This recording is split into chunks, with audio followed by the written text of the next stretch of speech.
Panginoon, pinupuri at pinasasalamatan ka namin dahil kami ay iyong nilikha sa iyong wangis.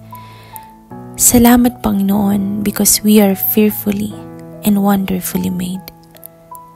Our days are already written in the palm of your hands before we even existed. We are predestined to be yours and yours alone.